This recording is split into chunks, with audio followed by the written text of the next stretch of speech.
موسیٰ علیہ السلام دا دور ہے.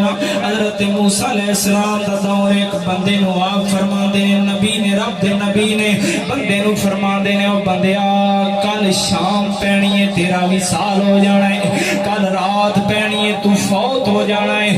ادھر ویکھ بڑی جائیداد رکھن والا بندہ سی بڑی دولت رکھن والا بندہ سی نا جس ویلے کی ہویا ہے انہیں جناب علی مال تے جائیداد رکھیا ہویا سی.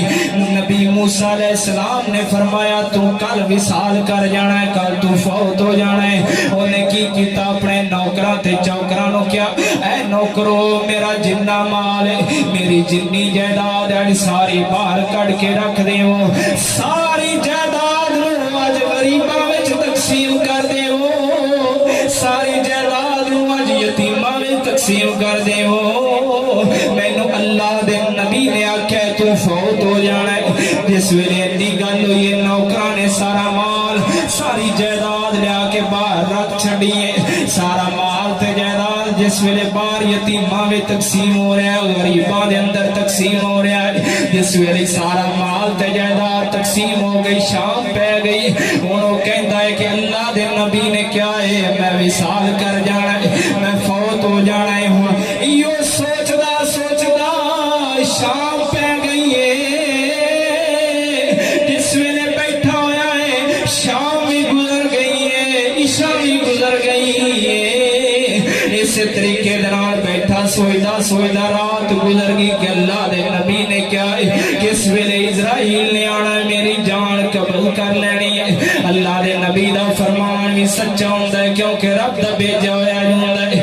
ادھر ویکھیو قربان جاواں اس طریقے دنال سویر ہو گئی ہے. سویر جس ویلے ہوئی ہے نا ایک بندہ اس دا نوکر آ کے کہندا ہے جناب تسی تے کیا سی اللہ دا نبی سچا ہوندا ہے اے اونے تھانوں کیا ہوئے تساں فوت ہو جانا ہے تساں تے حالے نہیں جے مرے.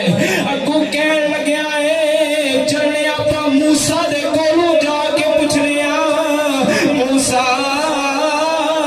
تو تے کیا سی میں شام فوت ہو جانا ہے میں تے حالے تیکر نہیں مریا. موسیٰ علیہ السلام فرماندے نے درویش رب العالمین دی تقدیر تے تیری موت لکھی گئی سی رب سونے نے حکم فرما چھڑیا سی تو فوت ہو جانا ہے. جس ویلے رب نے حکم تے فرما چھڑیا سی پر ماجرا کی بنیا ہے تو جس ویلے اپنا مال اپنی جائیداد ساری باہر لیا کے غریباں تے یتیماں دے وچ تقسیم کیتی ہے نا جس ویلے غریباں تے یتیماں دے وچ تقسیم کیتی ہے ایک غریب دا بچہ ایک یتیم دا بچہ آیا ہے آ کے انہیں تیرے مال دے وچوں گندم چکی ہے انہیں دعا کیتی ہے مولا انہیں میری مشکل کشائی کیتی ہے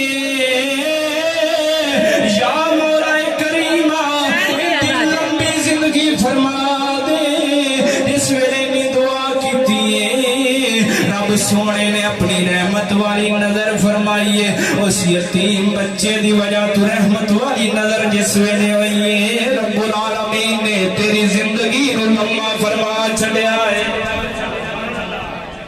اس بچے نے ہاں جی جنہیں مال تو تقسیم کرتا ہے ایک غریب آیا ہے انہوں نے آ کے دعا کیتی ہے دعا کرتا ہے کہ مولا دی لمبی زندگی فرمائے نے مال غریباں تے یتیماں تقسیم کیتے زندگی لمبی فرما دے رب نے اس بچے دی سن لی تے رب نے تیری زندگی لمبی فرما چھڑی.